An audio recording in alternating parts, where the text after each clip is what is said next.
మీరు కూడా అశోక్ కనకయ్య, ఉషాద్ ప్రసాద్, ప్రస్తాత్ప, నాగరాజ్, అనిల్, రంగారెడ్డి సురేష్, శ్రావణ్, రాజు, ఆంజనేయులు, నరేష్. ఒక్క గ్రూప్ ఫోటో చాలు. అయిపోయిందా? ఇక మీరు దిగేసేయండి. మీకు మీరు రాబాకండి. ఇక రాకండి ఇక రండమ్మా. ఇక చిన్న నేను మళ్ళీ దించుతాను. ఇక శ్రీనివాస్ లేదు తర్వాత తెగలేరని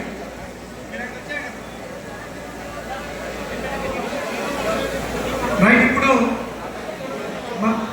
మిత్రులారు అయిపోయింది.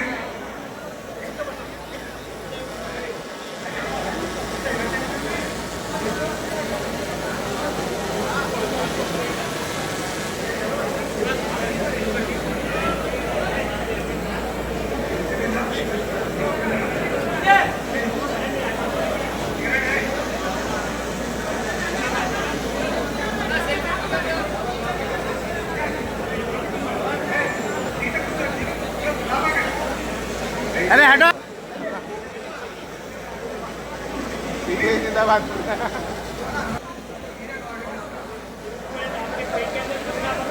ఇప్పుడు మిత్రులారా, ఇప్పుడు మన అమాలి యూనియన్ రాష్ట్ర అధ్యక్షులు, అదే రకంగా బిఆర్టీయు రాష్ట్ర ఉపాధ్యక్షుడు నిరంతరం అమాలీల కోసం కంటి మీద నిద్ర లేకుండా గత 10 దశాబ్దాలుగా మీకు అధ్యక్షుడిగా ఉంటూ అనేక సమస్యల పరిష్కారానికి తనదైన శైలిలో ఎత్తుగడలు వేసుకుంటూ కార్మికుల ప్రభుత్వం యొక్క మన్నల్ని పొందుకుంటూ అంతిమంగా సమస్యలు పరిష్కరించుకుంటూ ముందుకొస్తున్న అమాలి శ్రీనివాస్ని ఈ సందర్భంగా మాట్లాడాల్సిందిగా కోరుతా ఉన్నాను.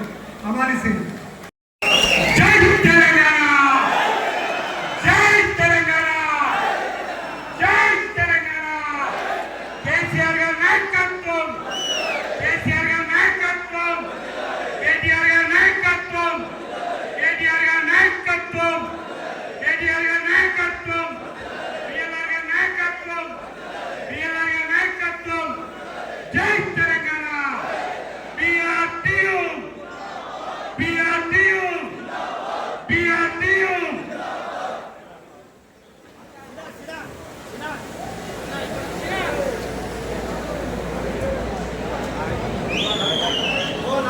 ఈరోజు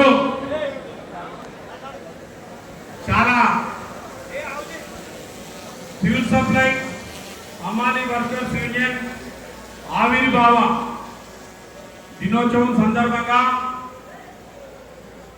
మేము అమాలి కార్మికులం అన్నగారితో మా వ్యవస్థాపక దినోత్సవం జరుపుకోవాలని మన ఉప ఎమ్మెల్యే శ్రీ బండా లక్ష్మారెడ్డి అన్న గారిని అడిగినప్పుడు తప్పకుండా సీను నీకు నేను టైం ఇప్పిస్తా, అన్న దగ్గరికి పోయి మాట్లాడతా, నీకు నేను టైం ఇప్పించిన తర్వాత పెట్టుకుందుగా అని చెప్పేసి అని అంతే ప్రేమతో నన్ను తీసుకొని పోయి అన్నగారితో మాట్లాడి ఒప్పించి మాకు కేటీఆర్ గారిని తీసుకొచ్చినందుకు మా యూనియన్ పక్షాన శ్రీ బండా లక్ష్మారెడ్డి అన్న గారికి మేము కృతజ్ఞతలు తెలియజేస్తా ఉన్నాం. దానితో పాటు మా నియోజకవర్గం తాజా మాజీ కార్పొరేటర్ శ్రీ పన్నాల దేవేందర్ రెడ్డి గారు కూడా మనకెంతో సహాయ సహకారాలు అందించినందుకు మన యూనియన్ పక్షాన్ని కూడా నేను ధన్యవాదాలు తెలియజేస్తా ఉన్నా. అలాగే నాకు నేను చెప్పుకోవాలంటే చాలా ఉంది. ఇప్పుడు ఏం మాట్లాడాలంటే కొద్దిగా కన్ఫ్యూజ్గా కూడా ఉంది. ఏం మాట్లాడలేకపోతున్నాం. సంతోషం కదా, బాధలు ఉంటే ఎన్నైనా వచ్చు, సంతోషం ఉన్నప్పుడు అనలేదు. కాబట్టి దాంతోపాటు నాకు ముఖ్యంగా నేను చెప్పాలంటే నేను మల్లపురంలో 1973 ఆగస్టు 5 తారీఖున నేను పుట్టినా. నేను ఉండేటప్పటికే మా నాయన అమాలి కార్మికుడు. అప్పటికి మా నాయన కష్టం, మా అమ్మ తెలివి, మల్లపురంలో 10 ఇళ్ళు కిరాయికి ఇచ్చే స్టేజ్లో నేనున్నా.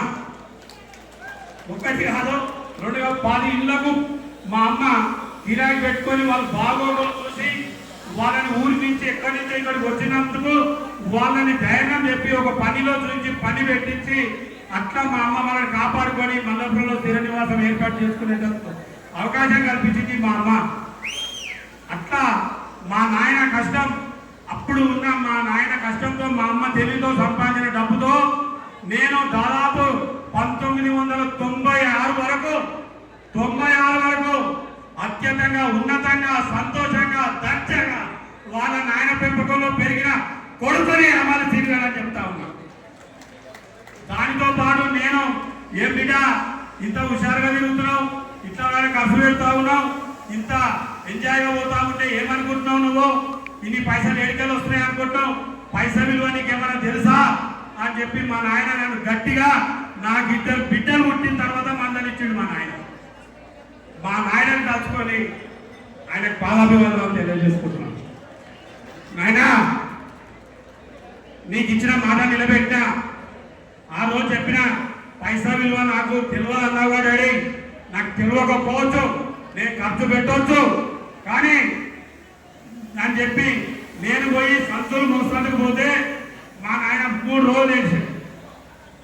నా కొడుకు ఇంత అల్లారు ముద్దుగా పెంచుకున్నా కదా, నా కొడుకు సంచులు మోసాది కానీ నేను పెంచుకుంటాను. నేను అన్నా, అప్పుడు నాకు అర్థమయ్యి నాయన ఇంత కష్టం ఆయన పైసలు సంపాదించుడు, ఈపు కొట్టుకోగా కాలు రెక్కలు గుంజంగా నువ్వు రాత్రి పగలు కష్టపడితేనా నేను ఖర్చు పెట్టింది అని చెప్పిన.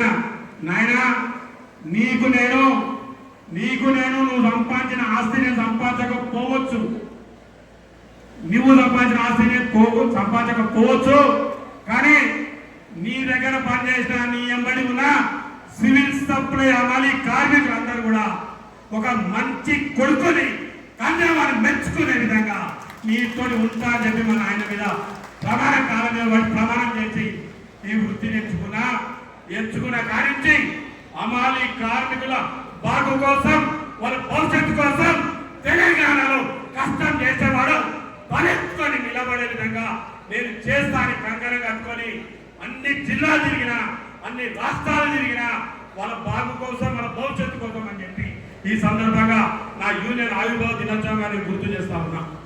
ఎందుకంటే గుర్తు చేసుకోవాలి సందర్భం నాకు, ఆ సందర్భం కాబట్టి నేను గుర్తు చేసుకుంటా ఉన్నా. అప్పుడు ఏఐటీసీలో సిఐటిలో నేను పనిచేసిన 12 ఏళ్ళు పనిచేసిన దాంట్లో పనిచేస్తే కూడా ఉలుకు లేదు పలుకు లేదు. రా అంటున్నారు, ఎర్ర జెండా నెత్తిన పెడుతున్నారు, హాయ్ అంటున్నారు, బాయ్ అంటున్నారు, తీరా వస్తే పావుల చేతిలో పెడతా ఉన్నారు. ఇదెక్కడ అన్యాయమయ్యా?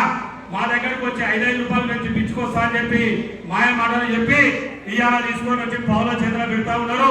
ఇది మీకు ధర్మమా, ఇది మీకు న్యాయమా అని చెప్పి ఆ యూనియన్ నాయకులతోటి నేను పోరాడిన. కానీ అక్కడ మనకి ఎటువంటి ఫలితం రానప్పుడు నేను సైలెంట్గా ఉన్నా. సైలెంట్గా ఉంటే నీకు ఇంత పవర్ ఉంది, ఇంత ధైర్యం ఉంది, ఇంత తెలివి ఉంది, నువ్వు ఇంత సైలెంట్గా ఉంటే అమ్మ వాళ్ళు ఎప్పటి జీవితంలో కూడా బాగుపడరు అని చెప్పి నా దగ్గరికి నన్ను ఒక 5 గోదాములు జీడిమెట్ల, ఆఫీస్పేట్, కాప్రా, మేడ్చల్, రామంతాపూర్ 5 గోదాము పెద్ద మనుషులు నా దగ్గరికి వచ్చి నువ్వు అధ్యక్షుడిగా మాకు నాయకుడిగా పనిచేయి, నీకు మేము సపోర్ట్ ఇస్తాం, నీకు ధైర్యంగా ఉంటాం, నీ ఎంటే ఉంటాం అని చెప్పి వాళ్ళు నాకు మాటిస్తే నేను వాళ్ళ కింద పనిచేయ. నేను చెయ్యాలంటే స్వచ్ఛందంగా యూనియన్ స్థాపిస్తా. యూనియన్ నాయకుడిగా నాకేం కావాలో, మనకేం కావాలో నేను కమిషనర్ గారు పోరాడతా, మంత్రి గారు పోరాడతా అని చెప్పి స్వచ్ఛందంగా 2008 4/4/08 8వ నెలల రిజిస్ట్రేషన్ చేయించుకొని రాష్ట్ర అధ్యక్షుడిగా నేను ఆ రోజు నుంచి పోరాడితే ఈ రోజు వరకు అమాలి కార్మికులు ఎక్కడ ఉన్నా కాళ్ళ ఎగరేసుకొని ఇవాళ సివిల్ సభలో నిలబడ్డాడు. దీనికి చాలా మందికి నాకు సహాయ సహకారాలు అందించింది. దాంట్లో ముఖ్యంగా చెప్పాలంటే నా గురువారిలో శ్రీ ఎస్వి శివకుమార్ అన్నగా మైకు పట్టించిండు, మైకు మాట్లాడడం నేర్పించిండు. అన్న ఇటువంటి అన్న కార్మిక నాయకులుగా కావాలి. రాజకీయంగా నేను వచ్చినప్పుడు మా పెద్దన్న అప్పటికి 2008లో మంచి ఉద్యమం నడుపుతా ఉన్నాడు. కార్మికుల గురించి, నాయకుల గురించి, ఎన్జిఓల గురించి నేను అన్న దగ్గర పోయి అడిగినా, అన్న మాకు కూడా ఉన్నాను అని. కష్టం ఏడుంటే నేను అడుగుతాను తప్ప ఇంకెవరికి నేను ఉంటాను, నువ్వు జాగ్రత్తగా ధైర్యంగా ఉండు అని చెప్పేసి నాకు మాట ఇచ్చిండు. అన్న కూడా మన యూనియన్ తరఫున నేను కృతజ్ఞత ధన్యవాదాలు తెలియజేస్తా ఉన్నాను. అంచెలంచెలుగా నేను పోతా ఉంటే నాకు స్ఫూర్తి కేసీఆర్ గారు ఒక్కటే. నేను ప్రతి మాట నా చెవున పెడితే నేను అసలే దాన్ని మర్చిపోను, డేట్లు మర్చిపోను, రోజు మర్చిపోను. నేను పనిచేస్తా. కేసీఆర్ గారు ఒక్కటే మాట, మట్టి పనికైనా ఇంటోడు ఉండాలి, మట్టి పని చేసానికైనా ఇంటోడు ఉండాలి, మనం కొట్లాలు సాధించడానికి మనోడే ఉండాలి అని చెప్పిన స్ఫూర్తి కేసీఆర్ మాట. ఆ మాట పరంగా నేను నిలబడ్డా, ఉద్యమం చేసి. ఇంకో మాట కూడా కేసీఆర్ గారు చెప్పారు, ఏంటిది? యుద్ధం మొదలు పెడితే గెలిచేదాకా పోరాడాలి, సచ్చినా పోరాడాలి, బతుకున్నా పోరాడాలి, గెలిపే అంత లక్ష్యం కావాలని స్ఫూర్తి కేసీఆర్ గారు. అట్లాంటి మహాత్ముని మాటలు పెట్టుకొని, ఇది కదా తెలంగాణ పౌరుషం, ఇది కదా రోషం, ఇది కదా మాట్లాడే విధానం అని చెప్పి ప్రతి మాట నా చెవులు ఎక్కించుకున్నా. దాంతో పాటు ఆయన అడుగులో అడిగేసి మాటలో మాట పెట్టి ఆయన ఇంతమందిని ఎక్కడ ఉన్నా అమలలో ఇక గొప్పగా చెప్పుకోవాలనుకుంటే 2008లో వస్తే 2009లో ₹1 పెరిగింది మాకు కొట్లాడంగా.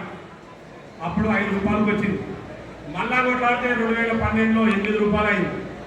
అప్పుడు తెలంగాణ వచ్చింది జూన్ 2 అయితే అప్పుడు ఉన్న తెలంగాణ ప్రభుత్వం అధికారంలోకి రాగానే నేను అప్పుడున్న మంత్రి ఆర్థిక అండ్ పౌర సరఫరాల శాఖ మంత్రి దగ్గరికి వెళ్ళి నేను అడిగితే ఆయన ఒక మాట అన్నాడు, తెలంగాణ ఉద్యమం చేసిందే, తెలంగాణ సాధించిందే మీ అసలు బడుగు బలహీన వర్గాల కోసం కష్టం చేసి తల ఎత్తుకునేటట్టు చేయడం కోసం మీ అందరికీ మేము ప్రభుత్వం కష్టపడి కేసీఆర్ ఆధ్వర్యంలో తీసుకొచ్చినామని మాటించి దాదాపు కేసీఆర్ గారి సూచనతో ₹8 అమలు చేయడానికి 50% మేర జీతాలు పెంచి ఇచ్చిన ఘనత మా కేసీఆర్ గారి ప్రభుత్వానికి.